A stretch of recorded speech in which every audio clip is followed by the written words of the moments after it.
सकते हैं जिसमें मोर देन 50% कॉन्ट्रैक्ट का एम्प्लॉइज, आउटसोर्स कॉन्ट्रैक्ट, संविदा, अलग अलग नामों से, यानी कि नॉन रेगुलर एम्प्लॉइज है और ये की पोस्टों पर हैं। अगर नॉन रेगुलर एम्प्लॉइज स्ट्राइक पे जाएंगे तो कामकाज पूरी तरीके से ठप हो जाएगा।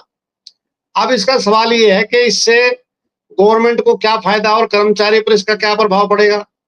अब आप देखेंगे कि इतनी बड़ी विडंबना है, माननीय सर्वोच्च न्यायालय ने भी अपने एक जजमेंट में बोला कि एक ही टेबल है, उस टेबल पर 2 एम्प्लॉइज हैं, एक एम्प्लॉइज को 15,000 रुपए मिलते हैं तो रेगुलर को 45,000 रुपए मिलते हैं।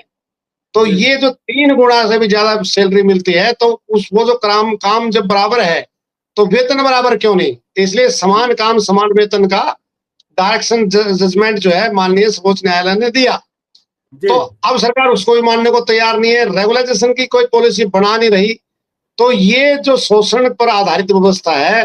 और आप देख रहे हैं देश भर के कर्मचारियों की भरोसेमंद आवाज अंगवानी। साथियों, इस वीडियो में हम बात करेंगे आज जो देश में एक नया ट्रेंड देखने को मिल रहा है, चाहे वो सरकारी विभाग, जहां पर कि आप समझते हैं सरकार के जो विभाग हैं या सरकार वो खुद में एक कंपनी नहीं है, उसको एक सोशल वेलफेयर के रूप में देखा जाता है कि जो देश के लोग हैं उनकी वेलफेयर के लिए, और उनके वेलफेयर के लिए पूरा सरकार का सेटअप होता है। सरकारी कर्मचारी होते हैं जो उनके वेलफेयर के लिए प्लान करते हैं, वेलफेयर के लिए एग्जीक्यूशन करते हैं जो भी सरकार की योजनाएं हैं। वैसे में आज एक ट्रेंड जो देखने को मिल रहा है कि वैसे में जो पहले सरकारी कर्मचारी होते थे अब उनकी जगह जो कॉन्ट्रैक्ट पर लोगों को रखा जा रहा है। तो क्या वो जो पहले सरकारी कर्मचारी होते थे, जो रेगुलर सरकारी कर्मचारी होते थे, क्या उनकी तरह ये कॉन्ट्रैक्ट पर जो कर्मचारी वो उस तरह के सरकार के जो इरादे होते, जो सपने होते हैं भारत को अगले मंजिल तक ले जाने का, कि कैसे आम लोगों को फायदा पहुंचाते हुए उनके लिए काम करते हुए देश का विकास किया जाए, तो क्या ये जो ट्रेंड है कॉन्ट्रैक्ट कर्मचारियों का, जिसको निजीकरण भी आप कह रहे हैं, तो ये कितना कारगर, क्या ये सफल होता है या इस पे कुछ समस्या है? तो इस पर हम बातचीत करेंगे। All India state government employees federation के राष्ट्रीय अध्यक्ष सुभाष लांबा जी हमारे साथ हैं। सुभाष जी पहले हरियाणा में भी काफी दिनों तक जो जनरल सेक्रेटरी प्रेसिडेंट रहे और काफी एक्टिव रहे, और आजकल आप देख भी रहे होंगे सोशल मीडिया पर हरियाणा में कर्मचारी खूब आंदोलन प्रदर्शन कर रहे हैं। तो सुभाष सर से बेहतर मुझे नहीं लगता है कि इस मसले पर चर्चा करने के लिए और कोई व्यक्ति होगा, तो उन्हीं से हम चर्चा करते हैं। आखिर सर, बहुत स्वागत है आपका अंगवानी पर। धन्यवाद जी, धन्यवाद, शुक्रिया आपका। सर, आपने सुनी लेगा जिस तरह का ट्रेंड एक चल पड़ा है आजकल कॉन्ट्रैक्ट पर रखने का, प्राइवेट कंपनियों में तो चलता है, लेकिन क्या सरकारी विभागों में सरकारी कर्मचारियों की जगह आप जो कॉन्ट्रैक्ट लोगों को रखा जा रहा है, इससे क्या सरकारी हितों को या कर्मचारी के जो हित के काम होते हैं उन पर प्रभाव पड़ता है? सर, क्या लगता है सर? सर, सबसे पहले तो हम ये कहना चाहेंगे कि ये जो मुद्दा आपने उठाया है बहुत ही अच्छा मुद्दा है और बहुत ही महत्वपूर्ण मुद्दा है, क्योंकि ये जो ठेका प्रथा है, हमारा ऐसा मानना है कि ये शोषण की पोषक है और भ्रष्टाचार की जननी है ये पॉलिसी। इस पे अगर हम देखेंगे कि 10 अप्रैल 2006 को कर्नाटका बनाम उमा देवी का सर्वोच्च न्यायालय की अप्रैल 2006 तक आउटसोर्स कॉन्ट्रैक्ट पर एम्प्लॉइज लगे हुए हैं, उन सब की एक मुफ्त पॉलिसी बना करके उनको रेगुलर किया जाए। उसमें पैरामीटर सेट किए गए थे और इन फ्यूचर अगर रेगुलर नेचर का वर्क है, रेगुलर ही एम्प्लॉइज रखे जाने चाहिए। लेकिन 10 अप्रैल 2006 के बाद वो अलग बात है, और भी फैसले आए हैं जो रेगुलेशन की पॉलिसी बनाने के लिए सरकारों को डायरेक्ट किया है।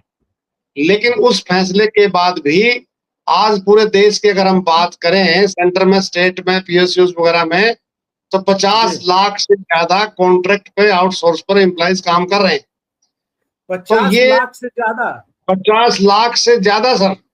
और इसमें कई राज्य तो हम ये बता सकते हैं जिसमें मोर देन 50% कॉन्ट्रैक्ट का एम्प्लॉइज, आउटसोर्स कॉन्ट्रैक्ट, संविदा, अलग अलग नामों से, यानी कि नॉन रेगुलर एम्प्लॉइज है।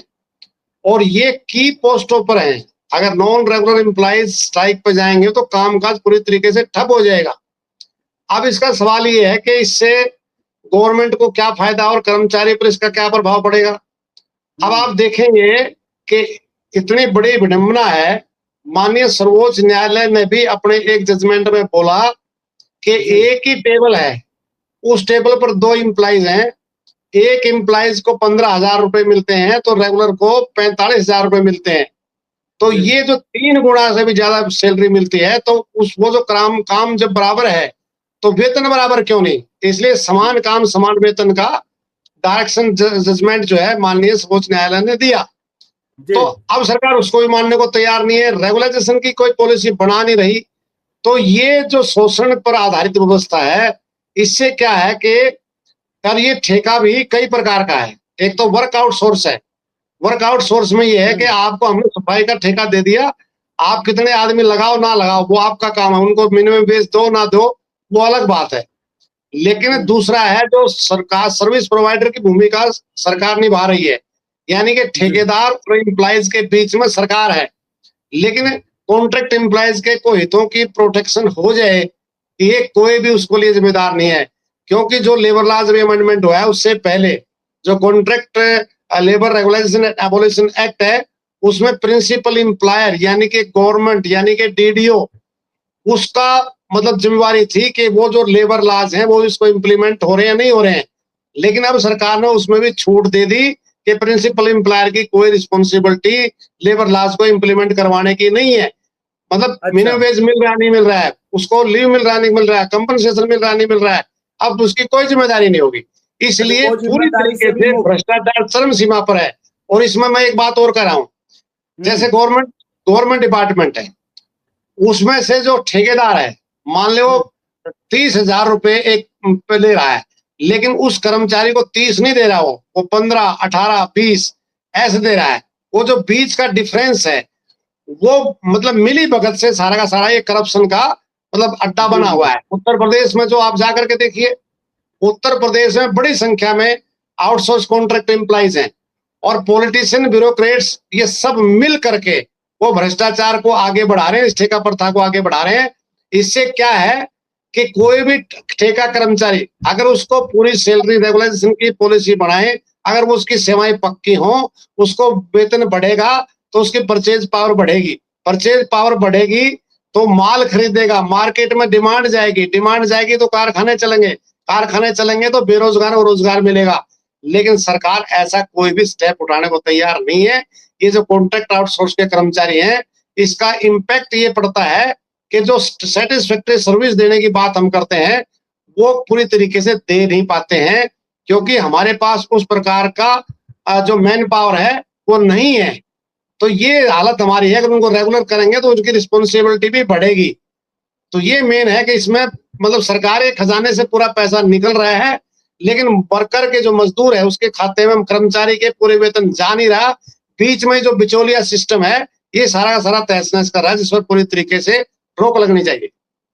ये तो सर बिल्कुल आप स्पष्ट करें। जो एक चीज बड़ी अच्छी लगी जो आप बता रहे हैं, ये मतलब मुझे लगता है जो लोग कॉन्ट्रैक्ट पे काम करते होंगे वो तो इस चीज को अनुभव करते ही होंगे, लेकिन ये लोगों के लिए बड़ा आश्चर्यजनक लगेगा कि आपने जो एक बात कही कि जब काम एक है और उसी विभाग में, उसी सरकारी विभाग में एक जो कॉन्ट्रैक्ट पर है वो 15,000 उसी काम के वो ले रहा है और एक सरकारी कर्मचारी जो रेगुलर है वो उसी काम के 45,000 ले रहा है।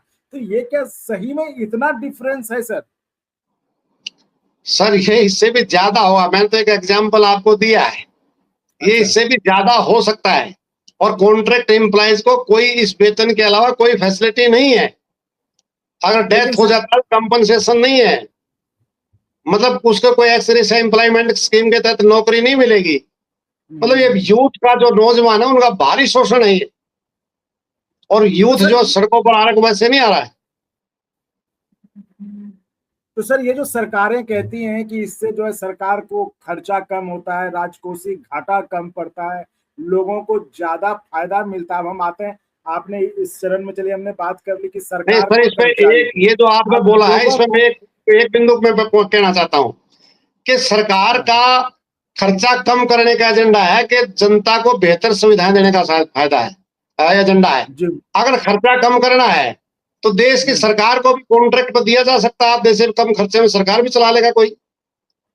लेकिन जैसे आपने इंट्रो में बोला कि ये वेलफेयर स्टेट है, वेलफेयर स्टेट में फैसिलिटी देना सरकार का काम है, रोजगार देने का सरकार का काम है। उस संवैधानिक जिम्मेदारी से सरकार पीछे हट करके इस भ्रष्टाचार और शोषण पर आधारित व्यवस्था को मजबूत करते हुए आगे बढ़ाना चाह रही है, जिसका हम कड़ा विरोध कर रहे हैं। सर, ये तो हुआ कि आप विरोध कर रहे हैं, ठीक है। मैं ये जानना चाहूँ कि सरकार का जो तर्क है, सरकार ये कहती है कि इससे हमारा घाटा कम होता है, जनता को काम ज्यादा मिलता है, फैसिलिटीज ज्यादा मिलता है। तो अब हम कर्मचारी और सरकार से हटकर इस व्यवस्था का फायदा आपको क्या लगता है? चूंकि आप कर्मचारी रहे, आप उनके बीच रहते हैं, आप इन चीजों को देखें, तो क्या जनता को फायदा मिलता है इस चीज का, इस नए सिस्टम का? सरकार को कितना फायदा होता है मैं आपको समझा रहा हूं कि सरकार के खजाने से उतना ही पैसा निकल रहा है, उसके पास बजट कम नहीं हो रहा है। इसका जो खामियाजा भुगतना पड़ रहा है वो आम पब्लिक को भी और एम्प्लॉइज को भी भुगतना पड़ रहा है, क्योंकि एम्प्लॉइज का उस प्रकार से वेतन नहीं मिल रहा, उसको 3 गुना कम वेतन मिल रहा है। और जनता का भी जो फैसिलिटी मिलनी चाहिए, जो कॉन्ट्रैक्ट एम्प्लॉइड है उसकी अपनी सीमाएं हैं, कोई रिस्पॉन्सिबिलिटी उस तरीके से नहीं है जो रेगुलर एम्प्लॉइज की हैं।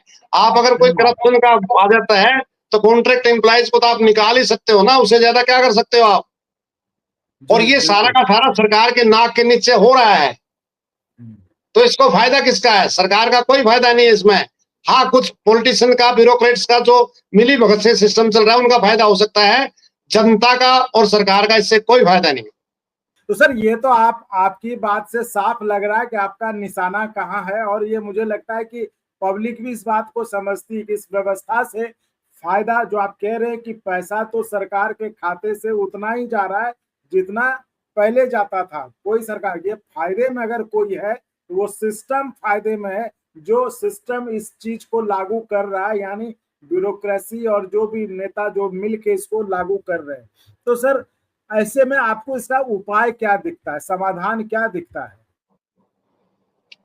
नहीं, इसका समाधान ये है कि जितने भी कॉन्ट्रैक्ट एम्प्लॉइज हैं उनको हम इकट्ठा कर रहे हैं, एकजुट कर रहे हैं, और अलग अलग आप देखेंगे कि जो यूथ है और जो नौकरी की इंतजार कर रहा है, आप उसको ठेके पर नौकरी देंगे। तो सरकार का जो कंसेप्ट है वो रेगुलर एम्प्लॉयमेंट का नहीं है। वो जब सेना में भी 4 साल के लिए अग्निवीर आ गए, तो बैंकों में भी बैंक वीर आने वाले हैं, इंश्योरेंस में भी वीर आने वाले हैं। तो सरकार तो बिल्कुल अब इसको सिकोड़ रही है। तो इससे जो है बहुत दिक्कत है। ये इकट्ठे होकर के हम एक बड़ा मोर्चा, पूरे देश में कैंपेन हमारा चल रहा है। 12 दिसंबर को हम दिल्ली रामलीला ग्राउंड में एक बड़ी रैली करने जा रहे हैं, जिसमें सरकार के खिलाफ एक निर्णायक आंदोलन का ऐलान हम करेंगे। इस प्रकार से यूथ का शोषण नहीं होने दिया जा सकता। तो मतलब ये आपका जो कार्यक्रम है जो रामलीला मैदान में दिसंबर में, ये क्या सिर्फ कॉन्ट्रैक्ट कर्मचारियों का होगा या फिर नहीं? कॉन्ट्रैक्ट, इसमें दोनों प्रकार के एम्प्लॉइज हैं, लेकिन मेन जो इशू है कॉन्ट्रैक्ट एम्प्लॉइज की रेगुलाइजेशन और कॉन्ट्रैक्ट सिस्टम बंद हो, पुरानी पेंशन बहाल हो, यूपीएस एनपीएस नहीं चलेगा। तो ये मतलब मुख्य उसमें फोकस पर है। प्लस ये जो प्राइवेटाइजेशन है, निजीकरण, हर चीज का निजीकरण, हर चीज का निजीकरण, सारी बीमारियों की एक ही इलाज कि भाई उसको प्राइवेट कर दो। तो इस तरीके से ये जो निजीकरण के खिलाफ है, जो पीएसयूज को निजी खातों में सौंपा जा रहा है, भाषण तो ये दे रहे थे कि सौगंध मिट्टी खातों देश ने को नहीं बिकने देंगे। आज रेल, तेल, भेल, बैंक, बीमा, पोर्ट, ट्रांसपोर्ट, इलेक्ट्रिसिटी, सब कुछ तो मतलब निजी हाथों में दिया जा रहा है।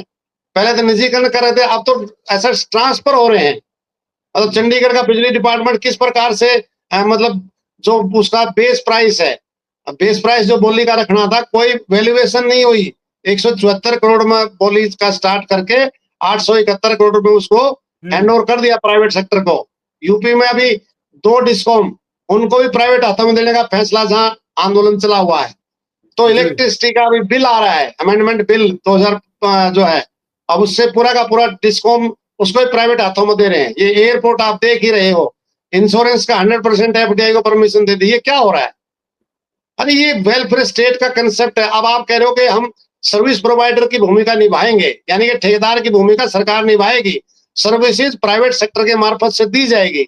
ये कोई कंसेप्ट हमारा नहीं है। वेलफेयर स्टेट में प्राइवेट सेक्टर के द्वारा देने का जो पब्लिक सर्विसेज है, ये बिल्कुल कंसेप्ट गलत है, ये नहीं है। सरकारी क्षेत्र को मजबूत करके ही जनता को बेहतर सुविधाएं दी जा सकती हैं। ये प्रूव किया है गवर्नमेंट सेक्टर ने। आप उसको अब मतलब निठल्ला निकम्मा बता करके उसका सबका इलाज मतलब प्राइवेट सेक्टर में इलाज कराओ जी। हमारे माता पिता को अगर कोई बीमार हो जाए तो उसको जहर का इंजेक्शन लगवाओगे, उसका इलाज कराएंगे। लेकिन आप इस तरीके से बात जिस प्रकार से सरकार कर रही है, वो बिल्कुल पब्लिक सेक्टर को बदनाम करके उसको प्राइवेट हाथों में देने की जो टैक्टिस है, इन सारे मुद्दों को लेकर के हम बड़ी एक रैली करने जा रहे हैं और फिर अगले आंदोलन की घोषणा। उसमें 8वां पे कमीशन भी है। 8वां पे कमीशन की आप देखेंगे तो मना कर दिया कि सरकार के पास कोई प्रस्ताव विचाराधीन है, नहीं है। तो आंदोलन हुआ, दिल्ली का चुनाव आया 16 जनवरी को, उसकी अनाउंसमेंट करी गई कि हम बैठाएंगे। लेकिन जब तक बिहार का चुनाव नहीं आया, नोटिफिकेशन जारी नहीं हुई, और मैं एडवांस बता रहा हूं, जब यूपी का चुनाव आएगा उससे पहले, ठीक कुछ समय पहले उसकी सिफारिशें आएंगी ताकि पॉलिटिकल बेनिफिट मिल सके। तो उसको लेकर के भी हम लड़ रहे हैं। तो चलिए, ये थी हमारी खास बातचीत all India state government employees federation के राष्ट्रीय अध्यक्ष सुभाष लांबा जी से, जिन्होंने साफ साफ ताल ठोक दिया है कि जो ये खासकर जो कॉन्ट्रैक्ट वाला जो ट्रेंड चल पड़ा है अपने देश में कि ठेके पे लोगों को रखो, अब कर्मचारियों को, पहले ठेके पे सामान मिलते थे, अब कर्मचारी मिल रहे, तो इनको समान हक और समान अधिकार का नारा बुलंद करता। और बाकी जो मुद्दे थे उन्होंने बताया ही, आपने सुना ही। इन सब को लेकर उन्होंने एक बड़ी रैली का ऐलान किया है। तो आखिर ये वास्तव में एक बहुत बड़ी समस्या है। जो जो कर्मचारी इस तरह से काम करते हैं उनको वो हक नहीं मिलता जो उनके साथ वाले को मिलता है। तो इस पर जो भी आगे अपडेट होता है हम फिर सर के साथ चर्चा में जुड़ते रहेंगे और इस पर चर्चा करते रहेंगे। तो फिलहाल के लिए इस वीडियो में आप जुड़े, आपने समय निकाला, सर आपका बहुत धन्यवाद। और साथियों, आप भी इसी तरह चैनल को लाइक शेयर सब्सक्राइब करते रहिए, जिससे हमें आपके मुद्दे, आपके जो समस्या है उनको उठाने में मजबूती मिलती रहे। बहुत बहुत धन्यवाद सर। धन्यवाद जी, बहुत बहुत शुक्रिया, थैंक यू।